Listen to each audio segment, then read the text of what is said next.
also help to manufacture enzymes, hormones, and antibodies that are needed to regulate his bodily functions and to keep your baby healthy. Oh, this is cute. Who's this guy? He's a carbohydrate. He's necessary because he gives your baby the energy he needs for growth and activity. They work with proteins and fatty acids to build and repair new tissue.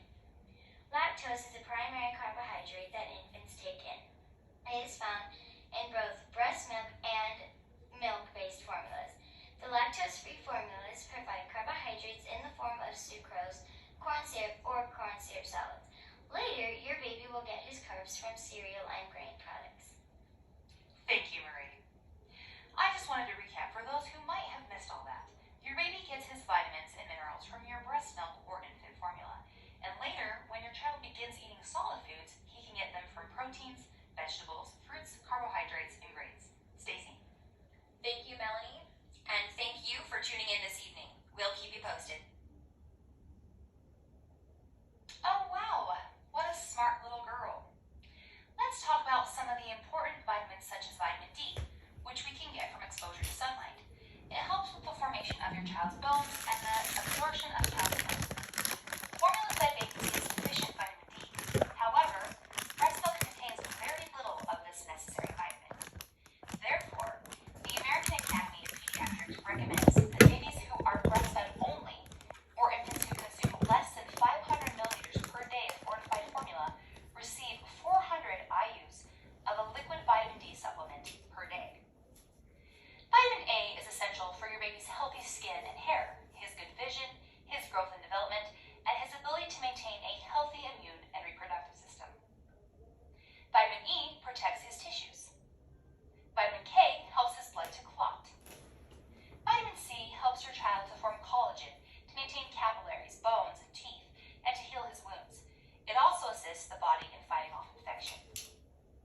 Calcium is important for the development of the system. Marie had something interesting to say about vitamins, too. Well, calcium is important for the development of his bones and teeth, the ability for his blood to clot, and the maintenance of his healthy nerves and muscles. That's interesting. What role does iron play in all of this? Well, iron is important for the formation of healthy blood cells and for preventing anemia.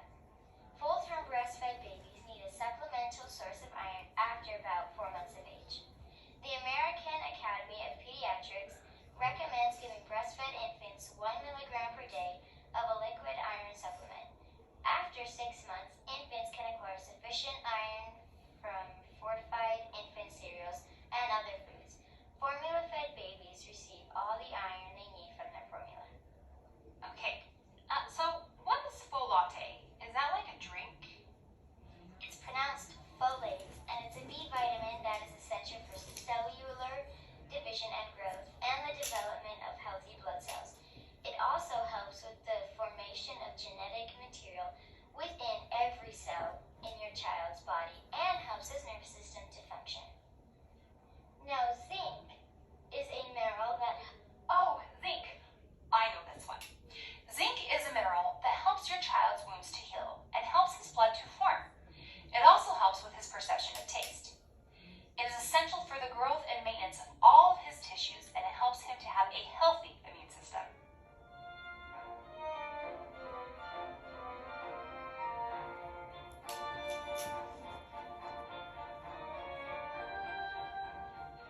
That is a really good question. What do you say we get some input from a doctor? Your baby gets his or her nutrients from breast milk or formula or solid foods. For the first 6 months, the American Academy of Pediatrics recommends breastfeeding exclusively, or if you can't breastfeed, then formula feeding. They recommend no solid food introduction before 6 months of age. It's amazing how our body can extract all the nutrients it needs from the foods we eat. This is why your diet is so important. There are 3 ways that your baby can get the nutrients he needs. Breast milk is the healthiest food you can give your baby. It contains everything he needs, with the exception of vitamin D and iron. It also helps to build his immune system by passing your antibodies to him to keep him healthy. Breast milk draws the nutrients nutrients from the foods you eat and from your body's own stores. Formula comes fortified with all the essential nutrients in the right proportions for your baby. Preparing formula correctly and establishing good feeding patterns will ensure that he gets all the nutrients he needs.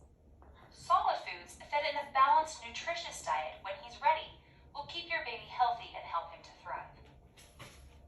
Let's go back and talk about giving your baby nutrients through breast milk.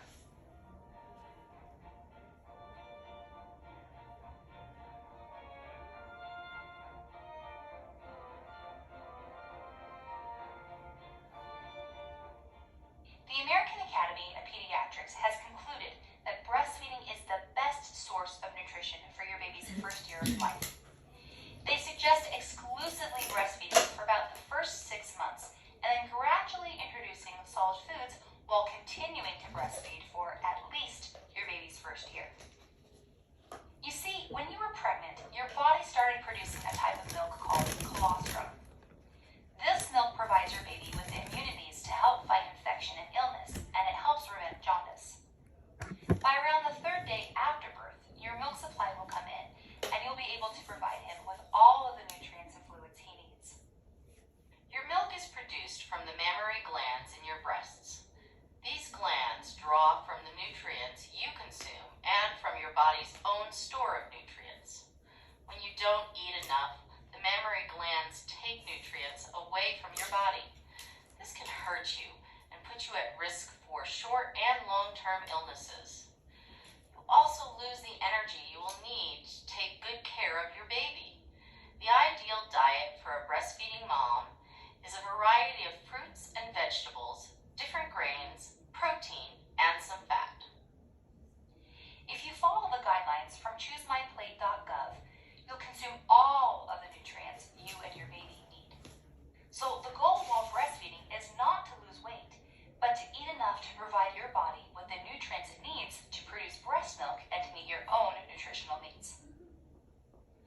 A healthy eating pattern includes a variety of vegetables, fruits, especially whole fruits, grains, half of which are whole grains, dairy products, protein, including seafood, lean meats, and poultry, eggs, legumes, nuts, seeds, and soy products, as well as fats and oils. You should limit the trans and saturated fats, added sugars, and sodium in your diet. Check the labels on what you buy. Visit www.choosemyplate.gov/moms-pregnancy-breastfeeding and click on the link for the MyPlate Daily Checklist, where you can download a healthy plan.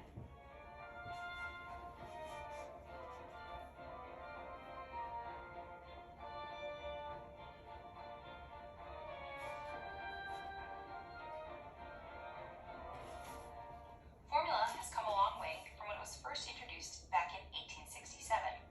Back then, formula consisted of a liquid containing wheat and malt flour mixed with cow's milk and cooked with bicarbonate of potash. Thank goodness, it has developed into a much better tasting and more nutritious food for your baby. Much research and development has led to formula that today contains all of the basic nutrients your baby needs. Formula is a complex science. Therefore, the American Academy of Pediatrics strongly recommends against using homemade baby formulas. They can be dangerously deficient in vitamins and other important nutrients. Besides, the U.S. Food and Drug Administration oversees the manufacture of infant formulas to ensure that they are safe and that they support healthy growth in the infants who consume them. Your medical provider can help you choose the formula best suited for your baby. You may already be bottle feeding, but did you know the formula comes in a ready-to-feed liquid, concentrated liquid, and powder? And that the most economical choice is powdered formula, which you add to pre-measured water. Perhaps we should let the doctor tell us this part. Prepare powdered and liquid concentrate formulas exactly according to the instructions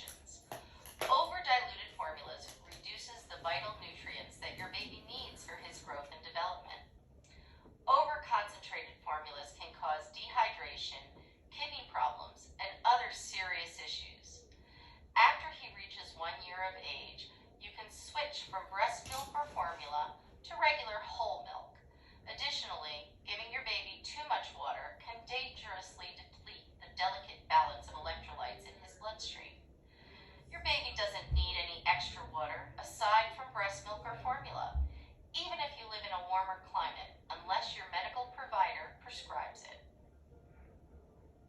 Oh, thank you. You're welcome.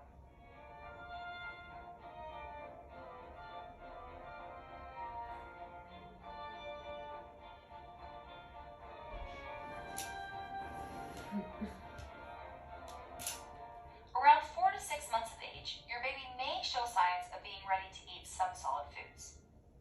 About this time, he loses the extrusion reflex, in which he instinctively pushes his tongue out when anything other than liquid is put in his mouth.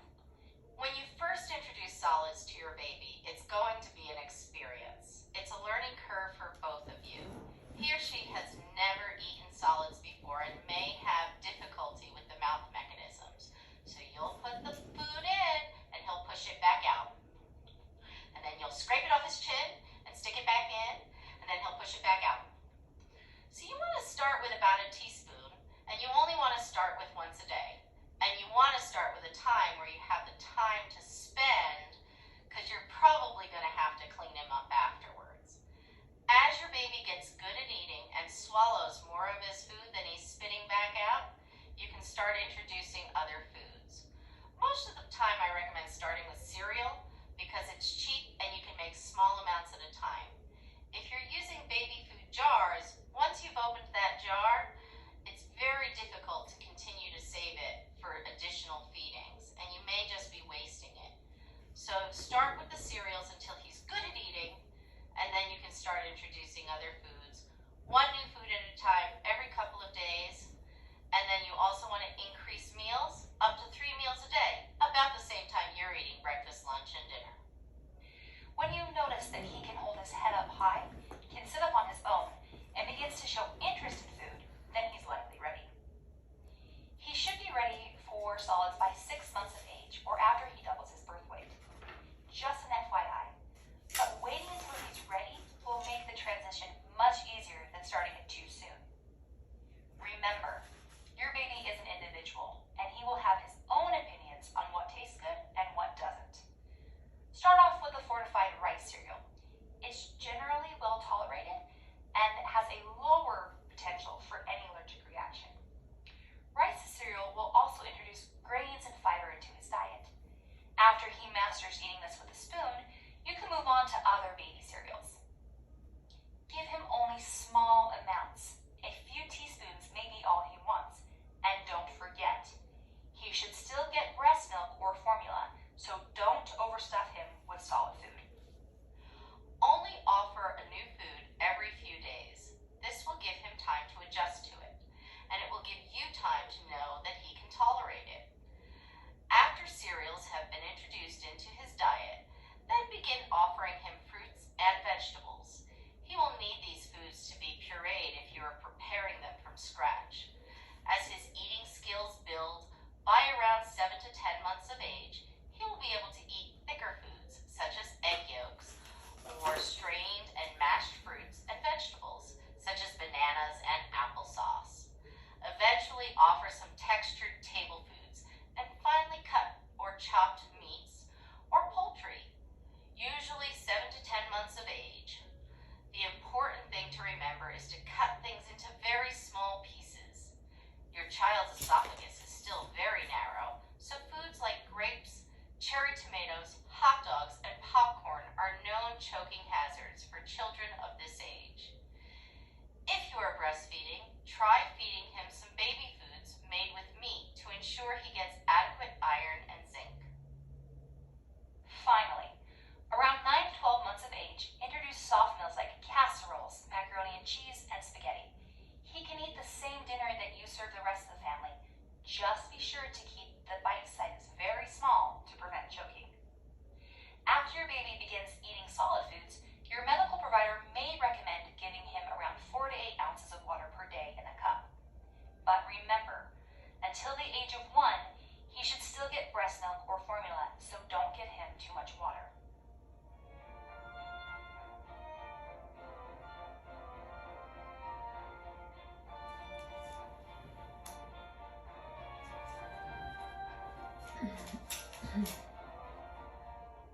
Great question.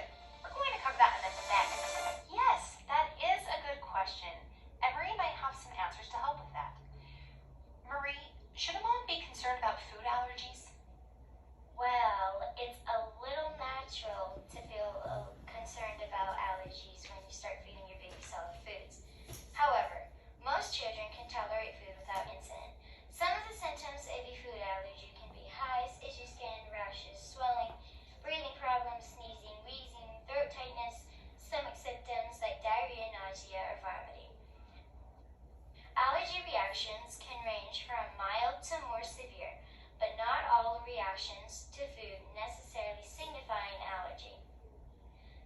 always check with your medical provider. You're like really smart, aren't you? True allergies are caused by the immune system reacting against harmless proteins found in foods. Sensitivities may be caused by dyes, additives, or preservatives that are hard to digest. What are some of the typical foods that cause allergies? The foods that more typically cause allergic reactions include cow's milk, eggs, peanuts, soy, wheat, nuts, fish, and shellfish. Will our babies outgrow these allergies? Perhaps. Thankfully, many allergies are outgrown during early childhood. However, peanuts, nuts, and seafood can be far more persistent allergens than other foods. And what should I do if I think my child is having an allergic reaction to something I fed him? If you suspect that your child has had an allergic reaction, then take him to see your medical provider as soon as possible. Keep notes on his symptoms and which foods you suspect caused them. Mild allergic reactions can be treated with an age-appropriate antihistamine. So, ask your medical provider for the brand and dosage he recommends for your child. However, you should always seek emergency care if the allergic reaction is more severe. Introducing only one new food every couple of days will help you spot which food caused the problem. Wow, I'm just astounded that you put all this together. You deserve first place. Thank you. You're welcome. I think we're done here. Stacy? Thank you, Melanie. Before we end our broadcast today, we wanted to leave you with these final thoughts. In order to grow and thrive, it is important that your baby's diet contains all of the vital nutrients, because when it comes to infant nutrition, your careful planning of his diet and yours will ensure that your baby gets all he needs. Understanding what goes into a nutrient-rich diet will help your entire family stay healthy and provide them with all the energy they need to live life to its fullest. Remember, it is everyone's responsibility to model healthy eating, which will help your children to grow up into healthy adults.